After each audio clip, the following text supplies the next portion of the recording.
Okay, Assalamualaikum semua. Bersama saya lagi Andy Beta.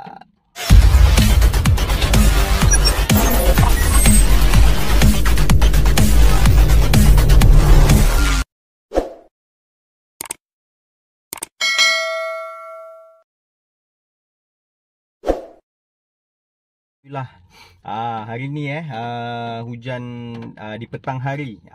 Ni saya dah balik kerja. Dan saya pun dekat parking kereta je ni kat rumah saya, dah sampai. Okey.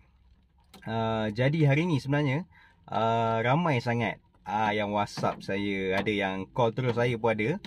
Yang mana diorang ada tanya saya tentang isu viral.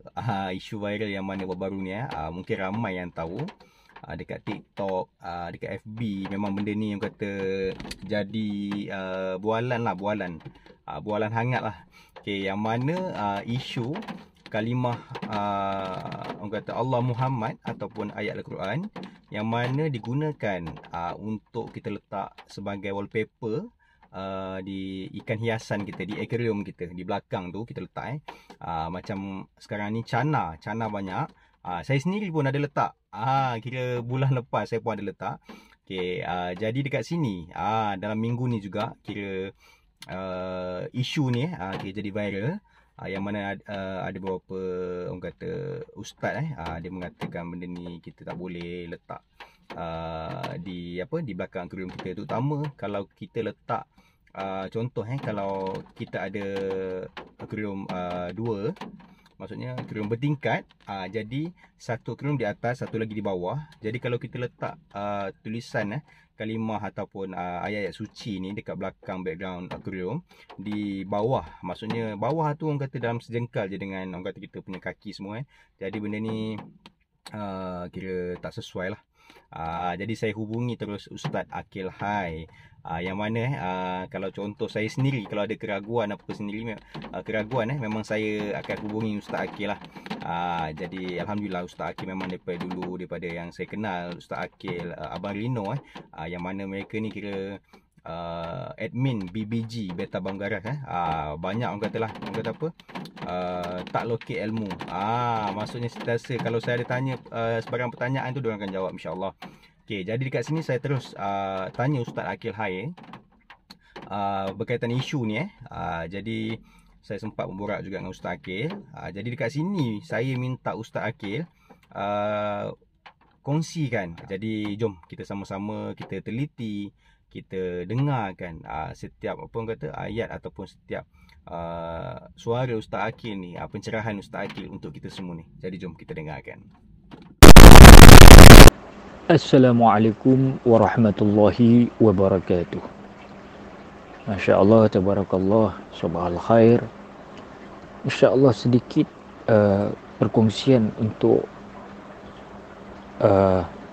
mengenai soalan bagaimana seseorang itu meletakkan tulisan khat kalimah-kalimah sama ada la ilaha illallah Muhammad Rasulullah, kalimah-kalimah syahadah, kalimah Allah, kalimah Muhammad, atau kalimah-kalimah lain yang disandarkan berupa ayat-ayat Al-Quran ataupun kalimah lafzul jalalah, yang Allah membesarkan Allah dan Rasul Muhammad sallallahu alaihi wasallam. Jadi sebenarnya kalau kita melihat dalam Islam ini, 3 perkara yang kita tengok mendapat pahala percuma. Seorang Muslim itu bila memandang 3 perkara ni, dia dapat pahala percuma.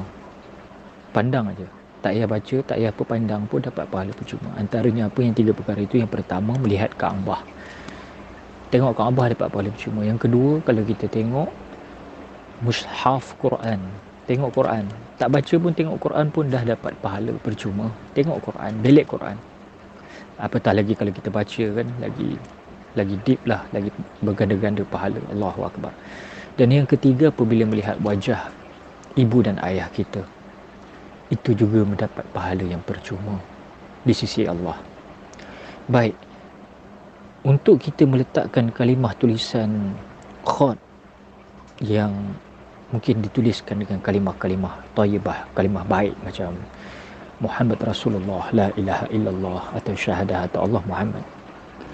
Pada asalnya memanglah kalau kita tengok, tujuan kita tu bukanlah kita nak meletakkan kalimah itu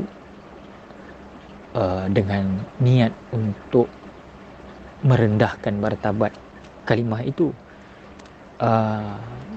Bukan meletakkan kalimah itu untuk kita menyatakan jadi pendinding ke ataupun tangkal. Tidak. Dia sebagai salah satu pandangan yang bila kita lihat dapat menenangkan hati nurani jiwa kita. Di atas mata kita memandang, faham, bukan di dalam akuarium, di luar akuarium tersebut. So bila ikan tu dia melengkok-lengkokkan badannya, tapi bila kita tengok di belakang tu ada kalimah Allah. Kalau ikut logik, memang cantik, memang terbaik, sebab ia mengingatkan kita kembali pada Allah. Namun di sana telah dibahas oleh para alim ulama, hukum meletakkan kalimah-kalimah Allah Muhammad ataupun kalimah Quran ini, dia ada dua saja, makruh dan juga harus. Yang makruh ini adalah apabila kita meletakkan sesuatu itu, maknanya di tempat yang antaranya kita meletakkan tu sejajar dengan, contoh akuarium, kita bukan letak di apa nama maksudnya di atas, tapi di betul-betul belakang akuarium tu, dan nampak dalam cermin tu seolah di dalam, tapi sebenarnya di belakang. Di sinilah timbul masalah, sebab sebagaimana kita katakan, ikan dia tak reti nak kontrol najis dia. Jadi walaupun ain ataupun zat najis ikan tu tidak kena kepada kalimah, tetapi secara tidak langsung telah pun merendahkan martabat kalimah yang baik ini. Sebab takkan 24 jam kita nak tengok, kita kaut dia punya najis. Takkan 24 jam, mustahil.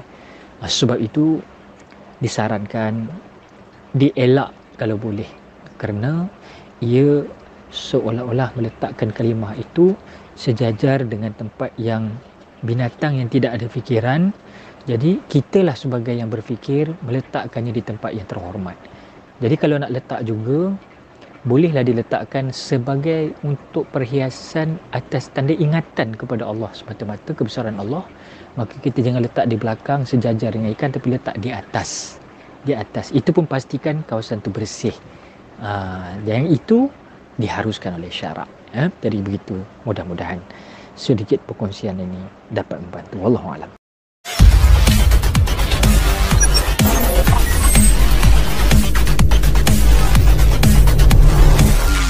Apa yang Ustaz Aqil kongsikan dengan kita, insya-Allah, yang mana saya rasa perkongsian walaupun perkongsian tu dalam lebih kurang 5 minit, tapi saya rasa agak jelas.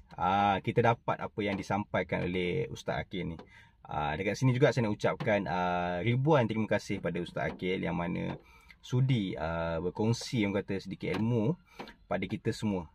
Yang mana insya-Allah semoga apa yang disampaikan oleh Ustaz Aqil ni dapat menghilangkan rasa was-was ataupun kita punya ragu-ragu dalam diri.